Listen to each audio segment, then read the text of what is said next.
Würde ich dann auch sagen. Zwischendurch auch die starke Form gegen Ostdeutschland.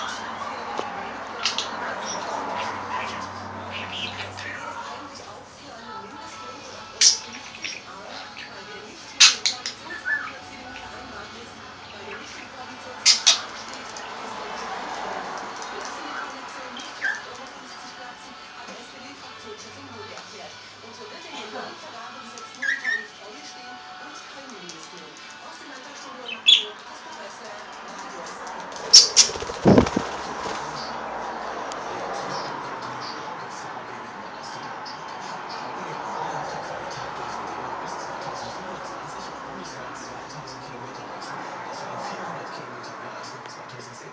Christina Wienand berichtet. Kilometerlange Staus und Dauerbaustellen. Darüber ärgern sich täglich viele Autofahrer. Aber es kommt noch schlimmer. Die Autobahnen sind an vielbefahrenen Stellen zu schmal und deshalb total überlastet. Besonders kritisch wird es in Baugebieten wie Ruhrgebiet, Friedrichshafen, Stuttgart und München. Das kritische Schienen Autobahn ab 2025 die vielbefahrenen Autobahnen ab 6 oder 8 und auszubauen. Davon gehen aber eher 10 oder voraussichtlich nur 9.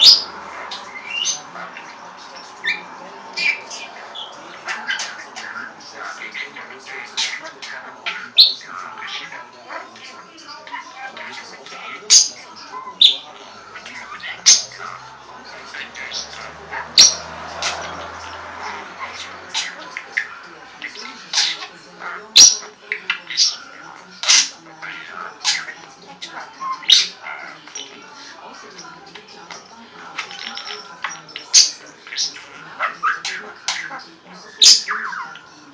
Weiteres kontroverses Thema dürfte noch das EDM-Sonderfonds für die Ordnungshäuser. Zusätzlich müssen die EU-Hilfsgelder für Kommission und Ressortvorteile reichen. Christina, wie das mit den Weichen durchsetzen geht, ist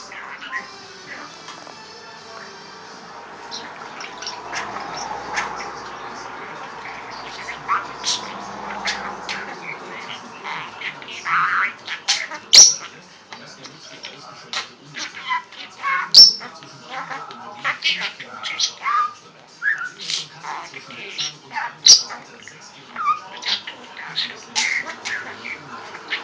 Am Wochenende sind die Ölzentren